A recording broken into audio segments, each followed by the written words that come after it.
Sir, thank you, Mr. Chairman. I want to thank our witnesses as well, Vice Admiral Thomas and Ms. McLeod. Thank you for being here.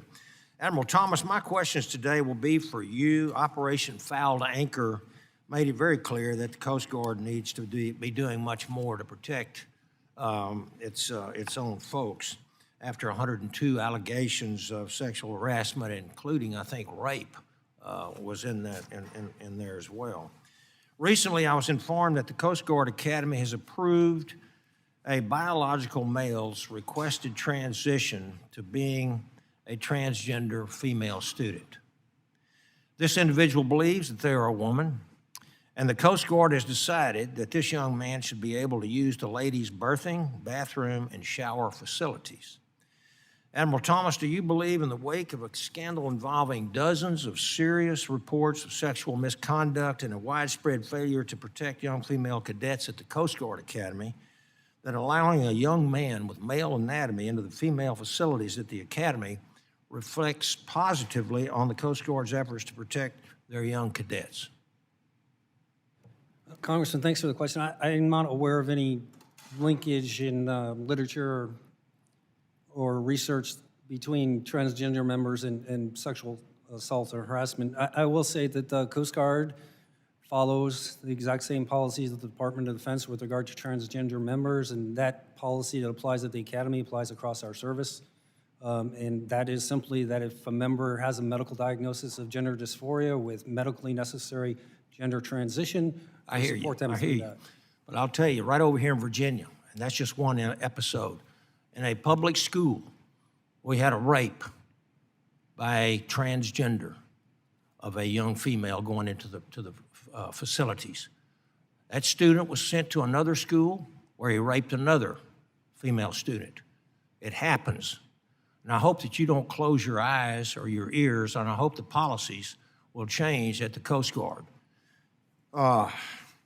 It should be a DOD-wide policy to not have this kind of stuff going on in the military at all. But we're here talking about Coast Guard.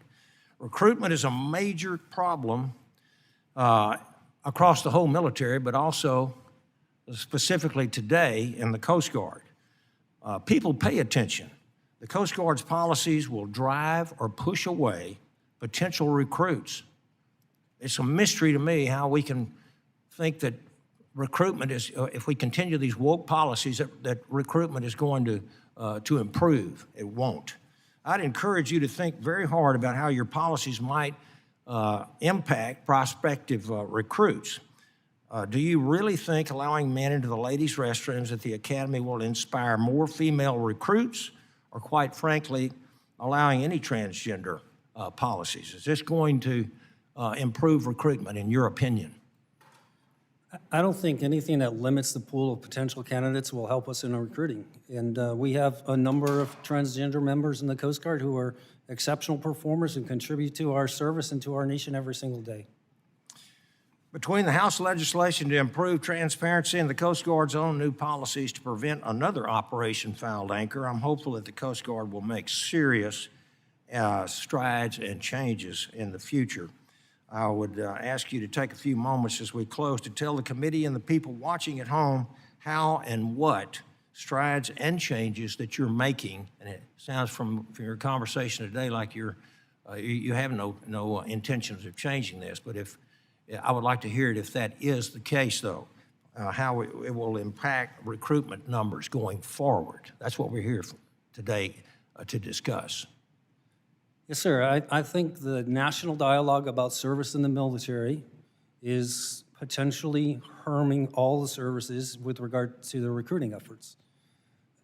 What's the national dialogue? Well, I mean, there's a dialogue around joining the military and getting harmed. There's a dialogue around joining the military and being woke, and those are not helpful to us.